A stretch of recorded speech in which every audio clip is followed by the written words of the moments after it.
Hello dear students. तो आज आपके लिए हम एक बहुत ही मोस्ट इम्पॉर्टेंट टॉपिक लेकर आए हैं जिसको कहते हैं हम कोलराउश का नियम या कोलराउश नियम, और इंग्लिश में हम पढ़ते हैं इसको कोलराउश लॉ। तो हम सबसे पहले इसकी डेफिनेशन को जानेंगे, फिर इसके उदाहरण को जानेंगे और फिर इसकी एप्लीकेशन को सीखेंगे। तो इसकी पीडीएफ आपको हमारे टेलीग्राम ग्रुप से मिल जाएगी। आप जाके सर्च करेंगे STR क्लासेस, वहाँ से आपको इस वीडियो की और इससे लास्ट वीडियोस की भी पीडीएफ मिल जाएगी। तो आइए फिर शुरू करते हैं आज की अपनी ये वीडियो जिसमें हमें पढ़ना है कोलराउश का नियम।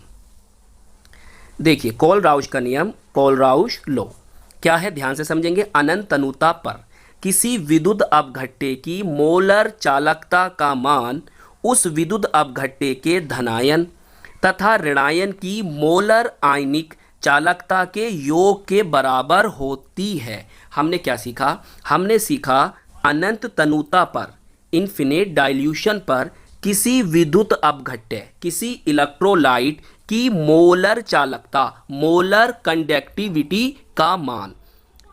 अनंत तनुता पर किसी विद्युत अपघट्य की मोलर चालकता का मान, मोलर कंडक्टिविटी का मान उस विद्युत अपघट्य के, उस इलेक्ट्रोलाइट के धनायन कैटायन तथा ऋणायन एनायन की मोलर आयनिक चालकता के योग के बराबर होती है, और इसी को हम क्या कहते हैं? कोलराउश का नियम कहते हैं। तो हमने क्या सीखा? हमने सीखा अनंत तनुता पर किसी विद्युत अपघट्य की मोलर चालकता का जो मान होगा उस विद्युत अपघट्य के कैटायन और एनायन, धनायन और ऋणायन की मोलर आयनिक चालकता के योग के बराबर होगा, और इस नियम को हम कोलराउश का नियम कहेंगे। तो बताइए डेफिनेशन समझ में आ गई? तो चलिए अब आगे देखते हैं क्या लिखा है। अब देखिए इस बात को हम फॉर्मूले से समझते हैं। देखिए ये क्या है जो आपके सामने है, पहले पढ़ लेते हैं। अनंत तनुता पर विद्युत अपघट्य की मोलर चालकता। ये क्या है? अनंत तनुता पर विद्युत अपघट्य की मोलर चालकता है, मोलर कंडक्टिविटी है, जिसको हमने काय से डिनोट करा है, इसे समझो। देखिए ये जो है ये आपका लैम्डा है और ये एम है और ये है इनफिनिट। क्या है ये? इन्फिनिट। तो हम इसे पढ़ेंगे लैम्डा एम इन्फिनिट। क्लियर? तो यह है अनंत तनुता पर विद्युत अपघट्य की मोलर चालकता को हम इस सिंबल से डिनोट करते हैं। फिर देखो बराबर का निशान है, फिर देखिए आपके सामने ये लिखा है। अब ये क्या है पहले से पढ़ लेते हैं। अनंत तनुता पर धनायन की मोलर आयनिक चालकता। तो अनंत तनुता पर धनायन की मोलर आयनिक चालकता को आप इस तरह से डिनोट करोगे। देखिए जरा, देखिए ये भी क्या है? लैम्डा है और ये सी है। सी बोले तो कैटायन, और कैटायन को हिंदी में क्या कहते हैं? धनायन। और ये क्या है? ये इन्फिनेट का सिंबल है। तो हम क्या पढ़ेंगे? लैम्डा सी इन्फिनेट। फिर आगे देखिए, आगे क्या है? प्लस का निशान है और फिर ये सिंबल है। अब ये क्या है? देखो ये है अनंत तनुता पर ऋणायन की मोलर आयनिक चालकता। क्या है ये? मोलर आयनिक कंडक्टिविटी। अच्छा इसे भी समझो। देखिए ये क्या है? ये लैम्डा है। क्लियर? और ये ए बोले तो ए है एनायन, और एनायन को हिंदी में कहते हैं ऋणायन, और ये क्या है? ये इन्फिनिट है। तो इस प्रकार लैम्डा ए इन्फिनिट। तो ये इस तरह से हम कोलराउश नियम के सूत्र को डिनोट करते हैं। चलिए अब ये आप सब सिंबल समझ गए। अब जरा ध्यान समझो। अब देखिए इस फॉर्मूले से हम अपनी इस डेफिनेशन को किस तरह से याद करते हैं, ये हम सब समझ चुके हैं। ये क्या है? अनंत तनुता पर विद्युत अपघट्य की मोलर चालकता क्या है? बराबर होती है। अनंत तनुता पर विद्युत अपघट्य की मोलर चालकता बराबर होती है। किसके बराबर होती है? उसी विद्युत अपघट्य के अनंत तनुता पर कैटायन तथा एनायन की मोलर आयनिक चालकता के योग के बराबर होती है। देखिए इस फॉर्मूले से कितनी अच्छी तरह से आपको डेफिनेशन याद हो गई। किस तरह से? कि विद्युत अपघट्य की मोलर चालकता बराबर होती है। किसके बराबर होती है? उसी विद्युत अपघट्य की अनंत तनुता पर कैटायन तथा एनायन की मोलर आयनिक चालकता के योग के बराबर होती है। तो इस तरह से आप इस फॉर्मूले से इस डेफिनेशन को अच्छी तरह से याद कर सकते हैं। चलिए अब हम इसके एग्जाम्पल को समझते हैं। देखिए कोलराउश नियम के उदाहरण कुछ यहाँ पर एग्जाम्पल हमने लिखे हैं, जरा समझो। वन बाय वन समझते हैं। देखिए HCl के लिए, HCl बोले तो हाइड्रोक्लोरिक एसिड होता है। अब देखिए अनंत तनुता पर HCl की मोलर चालकता बराबर होगी। अब बताओ HCl के अंदर H पॉजिटिव होता है और Cl नेगेटिव होता है, तो इसलिए हमने यहाँ लिखा H पॉजिटिव प्लस और यहाँ लिख दिया Cl नेगेटिव। क्लियर?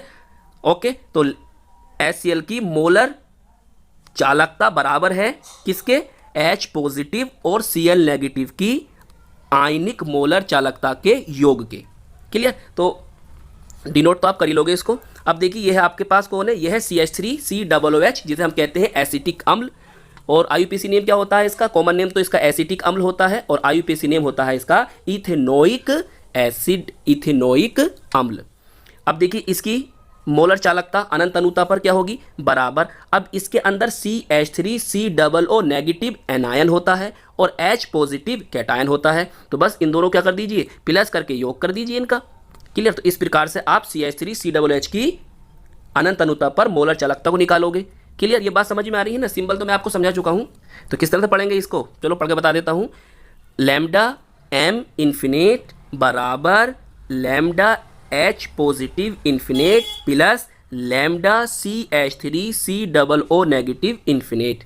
क्लियर? अब देखो इस एग्जाम्पल को ध्यान से समझो। ये क्या है आपके पास? Na2SO4 सोडियम सल्फेट के लिए हम मोलर चालकता कैसे निकालेंगे? देखिए Na2SO4 में Na पॉजिटिव सोडियम कैटायन हुआ और SO4 double negative sulphate anion हुआ, तो सोडियम कितने हैं इसमें? 2 हैं भाई। 2Na पॉजिटिव लिखेंगे प्लस SO4 2 नेगेटिव, तो सल्फेट का 1 एनायन है जबकि सोडियम के 2 कैटायन हैं। तो हम जब जो दो हैं उसको लिख देंगे इस तरह से 2 lambda Na positive infinite plus lambda SO4 2 negative infinite. Clear? अब देखिए नेक्स्ट एग्जाम्पल, ये बहुत ध्यान से समझना। ये कौन है आपके पास? Na2SO4 का होल थ्राइस जिसे हम कहते हैं एल्युमिनियम सल्फेट। इसके लिए क्या लिखोगे? देखिए इसकी मोलर चालकता बराबर, उधर ध्यान समझो। देखो Al कितने हैं आपके पास? Al पर जो चार्ज आता है Al ट्रिपल पॉजिटिव होता है और वो कितने हैं इसमें? 2 हैं। और SO4 डबल नेगेटिव जिसे हम सल्फेट कहते हैं वो कितने हैं? 3 हैं। तो उसे कैसे लिखेंगे? देखिए उसे हम इस तरह से लिखेंगे 2 lambda Al triple positive infinite plus 3 lambda SO4 2 negative infinite. बताइए, इस तरह से इन एग्जाम्पल को आप अच्छी तरह से याद कर लेंगे। चलिए अब हम कोलराउश के नियम की एप्लीकेशंस को समझते हैं। देखिए यह है इसके अनुप्रयोग एप्लीकेशन। नंबर 1 क्या है? नंबर 1 पढ़ो। कोलराउश के नियम की सहायता से दुर्बल विद्युत अपघट्य वीक इलेक्ट्रोलाइट की अनंत अनुता पर मोलर चालकता ज्ञात की जा सकती है। क्लियर? कोलराउश के नियम की सहायता से दुर्बल विद्युत अपघट्य की अनंत अनुता पर मोलर चालकता ज्ञात की जा सकती है। चलिए इसे एग्जाम्पल समझ लेते हैं। एग्जाम्पल है आपके पास CH3COOH जिसे हम कहते हैं एसिटिक अम्ल, जो कि एक दुर्बल अम्ल है, दुर्बल विद्युत अपघट्य है। और नेचर कैसी है? प्रकृति कैसी है इसकी? अम्लीय है। क्लियर? दुर्बल अम्ल है, ऐसे याद रखो कि अनंत अनुता पर मोलर चालकता कोलराउश के नियम के अनुसार। देखिए अगर हमें एसिटिक अम्ल CH3COOH की अनंत अनुता पर मोलर चालकता ज्ञात करनी है तो हमें क्या करना होगा? हमें HCl लेना होगा। क्लियर? और हमें इसी अम्ल का सोल्ट लेना होगा। आपके पास इसका सोल्ट क्या होगा? सोडियम एसीटेट CH3COONA, इसे हम कहते हैं सोडियम एसीटेट या हम कहते हैं इसको सोडियम इथेनोएट। और आपको एक लेना होगा क्या? NaCl जिसे हम कहते हैं कॉमन सॉल्ट या नॉर्मल सॉल्ट, हिंदी में कहते हैं सामान्य लवण। क्लियर? तो आपको ये 3 चीज़ें लेनी हैं और इनकी मोलर चालकता को निकालना है। तो देखिए कैसे करा हमने। ये है आपका कौन? एसिटिक अम्ल। तो अनंत अनुता पर एसिटिक अम्ल की मोलर चालकता बराबर अनंत अनुता पर HCl हाइड्रोक्लोरिक अम्ल की मोलर चालकता प्लस अनंत अनुता पर सोडियम एसीटेट की मोलर चालकता माइनस अनंत अनुता पर सोडियम क्लोराइड की मोलर चालकता। अब हम क्या करेंगे? इनकी मोलर चालकता, इनकी मोलर चालकता और इसकी मोलर चालकता का मान निकालकर इस फॉर्मूले में रखेंगे जिससे हमें अनंत अनुता पर एसिटिक अम्ल की मोलर चालकता ज्ञात हो जाएगी। क्लियर? तो आइए अब आगे चलते हैं। देखिए नंबर 2 है आयनिक चालकता की गणना करने में भी इस नियम का हम अनुप्रयोग कर सकते हैं। फिर देखिए नंबर 3 है दुर्बल वैद्युत अपघट्यों के वियोजन की मात्रा की गणना करने में भी हम इसका प्रयोग कर सकते हैं। नंबर 4 है जल के आयनिक गुणनफल की गणना करने में, जल के आयनिक गुणनफल की गणना करने में भी। आगे देखिए नंबर 5 है अल्प विलेय लवणों की विलेयता ज्ञात करने में। और लास्ट है चालकता मूलक अनुमापन में। किसमें? चालकता मूलक अनुमापन, कंडक्टोमेट्रिक टाइट्रेशंस में भी हम कोलराउश नियम का अनुप्रयोग कर सकते हैं। तो आज की इस वीडियो में हमने क्या जाना? आज की इस वीडियो में हमने कोलराउश की नियम को सीखा, उसके एग्जाम्पल को सीखा और उसकी एप्लीकेशन, उसके अनुप्रयोग को सीखा। तो ये वीडियो आपके लिए बहुत हेल्पफुल रही होगी। आई होप ये आपको पसंद भी आई होगी। कैसी लगी हमें ज़रूर बताएं और हम मिलेंगे आपको इसकी नेक्स्ट वीडियो में।